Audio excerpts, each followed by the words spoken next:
নমস্কার, আপনারা দেখছেন তুহিনার হেলদি রান্না। এখন এঁচড়ের সিজন, এই সময় আমরা এঁচড় দিয়ে নানা রকম রেসিপি তৈরি করি। তাই আজ আমি একটা দুর্দান্ত স্বাদের রেসিপি তৈরি করেছি। আজ আমি তৈরি করেছি চিলি এঁচড়, যেটা খেতে অত্যন্ত সুস্বাদু। আর এইটা দিয়ে ভাত, রাইস, পোলাও, রুটি, পরোটা, লুচি সব কিছুর সঙ্গেই দুর্দান্ত খাওয়া যায়। সবার প্রথমে আমি এঁচড়টাকে ভালো করে কেটে আটাগুলা জলে ভিজিয়ে রেখেছিলাম। এঁচড় কাটার সময় যদি হাত আর বটিতে আটা মেখে নেওয়া যায়, তাহলে হাত আর বটিতে কোনো রকম আঠা জড়াবে না। আর আমি আটাগোলা জলে এঁচড়টাকে কেটে ভিজিয়ে রেখেছিলাম। এরপর আটাগোলা জল দিয়ে আমি ভালো করে এঁচড়গুলোকে রগড়ে রগড়ে ধুয়ে নিয়ে আবার ভালো জলে ধুয়ে নিয়েছি। ভালো করে ধুয়ে নেবার পর আমি কড়াতে সিদ্ধ বসিয়ে দিয়েছি। নুন আর জল দিয়ে এঁচড়গুলোকে আমি সিদ্ধ করে নিয়েছি। এখন আমার এঁচড়গুলো সিদ্ধ হয়ে গেছে, এইগুলোকে আমি একটা জায়গায় তুলে নিলাম। এখন এঁচড়গুলো হালকা ঠান্ডা হয়ে যাবার পর আমি একে ম্যারিনেট করে নেব। সবার প্রথমে আমি এতে দিয়ে দিলাম আদা বাটা। আদা বাটাটা দেবার পর আমি এতে দিয়ে দিলাম 3 চামচের মতো কর্নফ্লাওয়ার। এরপর দিলাম স্বাদ মতো নুন আর একটুখানি চিনি, আর তারপর হলুদ গুঁড়ো, লঙ্কা গুঁড়ো আর কাশ্মীরি গুঁড়ো লঙ্কা। এই কাশ্মীরি গুঁড়ো লঙ্কাটা দিয়েছি কালারের জন্য। আর এখন আমি চামচ দিয়ে খুব ভালো করে এইগুলোকে মাখিয়ে নেব। এইগুলো কিছুক্ষণ মাখিয়ে নেবার পর আমি মিনিট 10-এর জন্য চাপা দিয়ে রেখে দিয়েছিলাম। আর তারপর আমি এইগুলোকে তেল দিয়ে ভেজে নেব। আমি আগে থেকেই গ্যাসে ফ্রাই প্যান বসিয়ে দিয়েছি, আর এটা গরম হলে এতে দিয়ে দিলাম তেল। আর তেলটা গরম হলে একটা একটা করে আমি এঁচড় দিয়ে দিলাম। এই ম্যারিনেট করা এঁচড়গুলো এপিট ওপিট আমি খুব ভালো করে ভেজে নেব। আমি যখন এগুলো সিদ্ধ করেছিলাম তখন কিন্তু খুব বেশি এগুলোকে সিদ্ধ করিনি, মোটামুটি 70% এগুলোকে সিদ্ধ করেছিলাম। কারণ খুব বেশি সিদ্ধ করে নিলে আবার পরে যখন এইগুলো রান্না হবে তখন কিন্তু আরও বেশি সিদ্ধ হয়ে যাবে। এখন আমি এঁচড়গুলোকে এপিট ওপিট ভালো করে ভেজে নিয়ে তুলে রাখবো। এই ভাজা এঁচড়গুলোই খেতে কিন্তু দারুণ সুন্দর লাগে, কারণ এইগুলো ঠিক এঁচড়ের পকোড়ার মতো খেতে লাগে। আমি আর আমার মেয়ে তো রান্না করতে করতেই এঁচড়ের কয়েকটা পকোড়া খেয়ে নিয়েছি।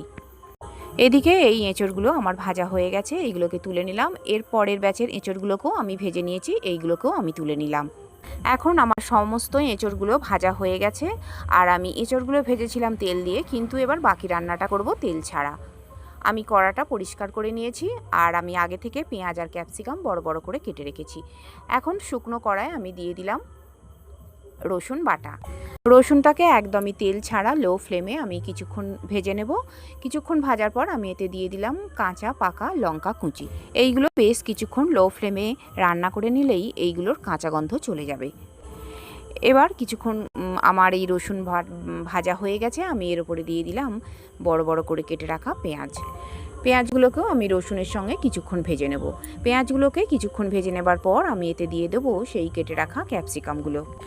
ঠিক যেমন করে আমরা চিলি চিকেন করি, ঠিক সেইভাবেই আমরা পেঁয়াজ আর ক্যাপসিকামকে বড় বড় করে কেটেছি। খুব বেশি ভাজার দরকার নেই, মোটামুটি কিছুক্ষণ আমি নাড়াচাড়া করে নেব পেঁয়াজ আর ক্যাপসিকামগুলোকে। এইভাবে কিছুক্ষণ নাড়াচাড়া করলেই পেঁয়াজ আর ক্যাপসিকামগুলো নরম হয়ে যাবে। কিছুক্ষণ নাড়াচাড়া করার পর আমি এতে দিয়ে দেবো কয়েকটা গুঁড়ো মশলা। আমি সবার প্রথমে এতে দিয়ে দিলাম হলুদ গুঁড়ো। হলুদ গুঁড়োটা দেবার পর আমি এতে দিয়ে দিলাম কাশ্মীরি গুঁড়ো লঙ্কা। আমি আর লঙ্কা গুঁড়ো দিলাম না, কারণ কাঁচা লঙ্কা আমার দেয়া আছে, এইগুলো খুবই ঝাল। আর কাশ্মীরি গুঁড়ো লঙ্কাটা দিলাম একটু কালারের জন্য। এখন কিছুক্ষণ আমি নাড়াচাড়া করে নেব। আর এরপর আমি এতে দিয়ে দেব একটুখানি জলটা দিয়ে আবারও কিছুক্ষণ আমি নাড়াচাড়া করে এইগুলোকে রান্না করে নেব। এরপর আমি এর সঙ্গে কয়েকটা সস মিশিয়ে দেব। সবার প্রথমে দিয়ে দিলাম 1.5 চামচের মতো সয়া সস। এরপরে দিয়ে দিলাম 1 চামচ চিলি সস। এইগুলো দিয়ে দেবার পর আমি এতে দিয়ে দেবো টমেটো সস। টমেটো সসের পরিমাণটা একটু বেশি দিতে হবে। আমি এখানে 3 চামচের মতো টমেটো সস দিয়ে দিলাম। এরপর সমস্ত সসগুলোর সঙ্গে ভালো করে মিশিয়ে নেব।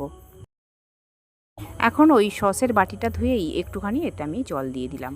দিয়ে দেব ভিনিগার, ওই 1.5 চামচের মতো আমি এখানে ভিনিগার দিয়ে দিলাম। আর খুব ভালো করে আমি মিশিয়ে নেব। এরপর আমি এতে দিয়ে দেবো একটুখানি নুন। সসে অনেকটাই নুন দেওয়া থাকে, তাই নুনটা একটু বুঝে দিতে হবে, তাই দিলাম একটুখানি নুন। আর ভালো করে মিশিয়ে নিলাম। আমি একটা বাটিতে একটুখানি জল নিয়ে নিয়েছি, আর সেই জলেতে 1 চামচ আমি কর্নফ্লাওয়ার মিশিয়ে নিলাম। বেশ ভালো করে আমি মিশিয়ে নেব জলের সঙ্গে, যাতে কোনো না দলা পাকিয়ে থাকে। এরপর এই কর্নফ্লাওয়ার গোলা জলটা আমি এর মধ্যে দিয়ে দিলাম। আর ভালো করে সমস্ত কিছুকে আমি নাড়াচাড়া করে নেব। এরপর ওই বাটিটা ধুয়ে আমি কিছুটা পরিমাণে জল দিয়ে দেব।